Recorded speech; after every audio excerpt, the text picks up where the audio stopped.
ആണവായുധം കയ്യിലുണ്ട്, എപ്പോൾ വേണമെങ്കിലും പൊട്ടിക്കാം, ഇന്ത്യയെ ഭസ്മമാക്കി കളയും എന്നൊക്കെ പറഞ്ഞ് പാക്കികൾ കുറിച്ചതൊക്കെ വെറുതെയാണ്. പാക്കികളുടെ കയ്യിൽ ആണവായുധത്തിന്റെ പെട്ടി മാത്രമേ ഉള്ളൂ. അതിന്റെ നട്ടലുമില്ല, താക്കോലുമില്ല.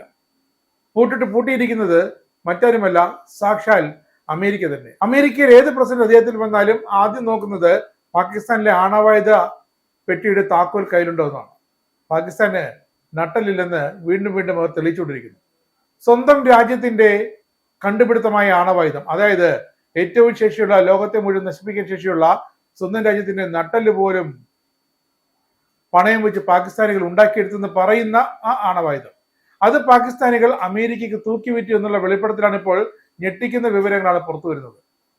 അമേരിക്കയ്ക്ക് രാജ്യത്തിന്റെ തണ്ടല് തൂക്കിവിറ്റു കാശാക്കിയത് ഇന്നും ഇന്നലെയുമല്ല. എങ്കിലും ഇപ്പോൾ അമേരിക്കൻ ഭരണാധികാരി ട്രംപ് ആണ് എന്ന കാരണം കൊണ്ട് തന്നെ പാകിസ്ഥാനും പാക് സൈനിക മേധാവിക്കും അമേരിക്കയോടുള്ള അധിക ആ വിധേയത്വം, അത് ഈ താക്കോൽ ഇടക്കിടയ്ക്ക് ട്രംപ് പൊക്കി കാണിക്കുന്നതുകൊണ്ടാണ്. ആണവായുധം ഇരിക്കുന്ന പെട്ടിയുടെ താക്കോൽ തന്റെ കയ്യിൽ തന്നെ ഉണ്ട്, അതുകൊണ്ട് അടങ്ങിയിരിക്കുന്ന ട്രംപ് ഇടക്കിടയ്ക്ക് വിളിച്ചു പറയും. പാക് സൈനിക മേധാവിയും പാക് ഭരണകൂടവും അതനുസരിച്ച് തലയാട്ടുകയും ചെയ്യും. ഇതുപോലെ ആത്മാഭിമാനം പോലും മറ്റൊരു രാജ്യത്തിന് മുന്നിൽ പണയം വെച്ച പാകിസ്ഥാനികൾക്ക് ഇന്ത്യയെ പോലെ ഉറച്ച നിലപാടുള്ള ഒരു രാജ്യത്തിന് മുന്നിൽ നിവർന്നു നിൽക്കാനുള്ള ഒരു അധികാരവുമില്ല, യോഗ്യതയുമില്ല. അത് മാത്രമല്ല, വെറുതെ ഇന്ത്യയെ ചൊറിയാൻ ചെന്നാൽ കല്ലറയ്ക്കുള്ളിലെ ചോദ്യത്തിന് ഉത്തരം പറയാനുള്ള നാവ് പോലും ഇന്ത്യ കത്തിച്ചു കളയുമെന്ന് ഓപ്പറേഷൻ സിന്ദൂറിൽ അവർ വ്യക്തമായാണ് അവർക്ക്. എന്നിട്ടും ഒരു ചെറുവിരൽ പോലും അനക്കാൻ പാക്കികൾക്ക് കഴിയില്ല എന്നതാണ് ഇപ്പോഴത്തെ വെളിപ്പെടുത്തൽ. അതായത് ഇന്ത്യ എന്ത് ചെയ്താലും പാകിസ്ഥാൻ നിന്ന് അടി വാങ്ങിക്കൊണ്ടേയിരിക്കുമെന്നാണ് ഇപ്പോൾ ഏറ്റവും പുതിയ വെളിപ്പെടുത്തലുകൾ വന്നിരിക്കുന്നത്. ഇന്ത്യയുമായുള്ള ഏത് പരമ്പരാഗത യുദ്ധത്തിലും, അതായത് ആണവായുധം ഉപയോഗിക്കാതെയുള്ള ഏത് പരമ്പരാഗത യുദ്ധത്തിലും പാകിസ്ഥാൻ നമ്പർ 1 പരാജയപ്പെടുമെന്നാണ് മുൻ CIA ഉദ്യോഗസ്ഥനും പാകിസ്ഥാനിലെ ഭീകരവിരുദ്ധ പ്രവർത്തനങ്ങളുടെ ചുമതലക്കാരനുമായിരുന്ന ജോൺ കിരിയാക്കോ ഇപ്പോൾ തുറന്നു പറഞ്ഞിരിക്കുന്നത്. പാകിസ്ഥാന്റെ ആണവായുധ ശേഖരം അവർക്കതുണ്ട് എങ്കിലും ആ ആണവായുധ ശേഖരം, അതിന്റെ നിയന്ത്രണം പൂർണ്ണമായും US-നായിരുന്നു. അത് നിയന്ത്രിച്ചിരുന്നത് അമേരിക്കയാണെന്നാണ് അദ്ദേഹം വെളിപ്പെടുത്തിയത്. ദശലക്ഷക്കണക്കിന് ഡോളർ സഹായം നൽകി മുൻ പ്രസിഡന്റ് പർവേസ് മുഷാറഫിനെ തന്നെ അമേരിക്ക അങ്ങ് വിലക്കെടുത്തു. പാക് ആണവായുധ നിയന്ത്രണം എങ്ങനെ മുഷാറഫ് US-ന് തീരെഴുതി കൊടുത്തു.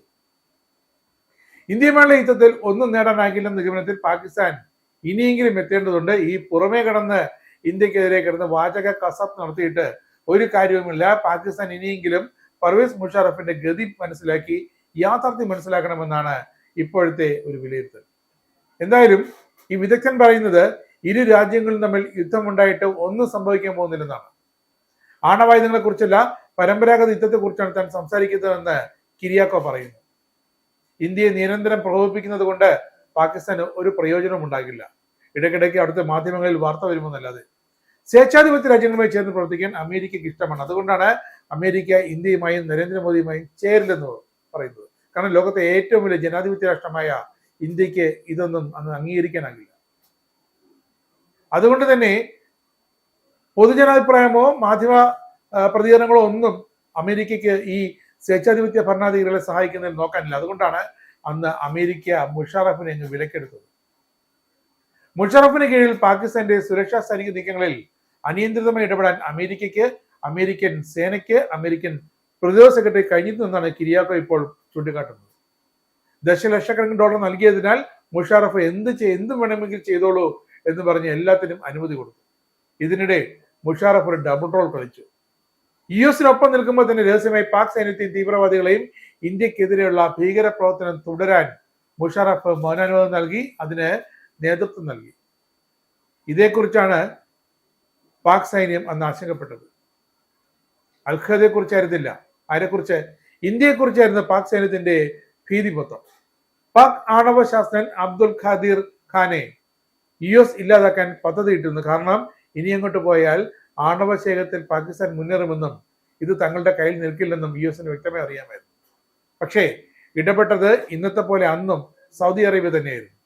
ഈ വിവരം അടുത്തറിഞ്ഞ അന്നത്തെ സൗദി അറേബ്യൻ ഭരണാധികാരികൾ കൃത്യമായി അമേരിക്കയെ സമീപിച്ച് ഈ ദൗത്യത്തിൽ നിന്നും പിന്മാറണം, അല്ലെങ്കിൽ ആണവായുധം കൈവശം വച്ചിരിക്കുന്ന പാകിസ്ഥാന് അതൊരു വൻ ഭീഷണിയെ മാറുമെന്ന് സൂചന നൽകി. അതുകൊണ്ട് തന്നെയാണ് ആ ഒരു വധശ്രമ ദൗത്യത്തിൽ നിന്നും അമേരിക്ക പിന്മാറിയതെന്നാണ് കിരിയാക്കോ പറയുന്നത്.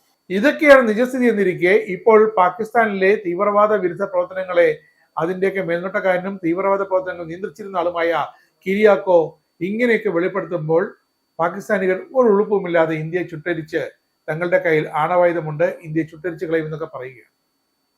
എന്തായാലും അനുഭവം കൊണ്ടെങ്കിലും ഈ പാക്കികളെ പേടിക്കണം. കാരണം അവർ പറയുന്നത് ചെയ്ത് കാട്ടിയില്ലെങ്കിലും പറയുന്നത് പറഞ്ഞുകൊണ്ടേയിരിക്കും.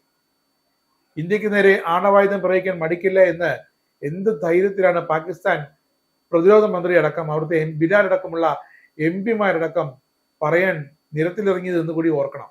കാരണം അമേരിക്ക തൊട്ട് പിന്നിലുണ്ട്. എന്ത് സഹായത്തിനും അമേരിക്കൻ സൈന്യവും അമേരിക്കൻ പ്രസിഡന്റും തങ്ങൾക്കൊപ്പം ഉണ്ടെന്നൊരു മിഥ്യാധാരണ പാകിസ്ഥാന് ഇപ്പോഴുമുണ്ട്.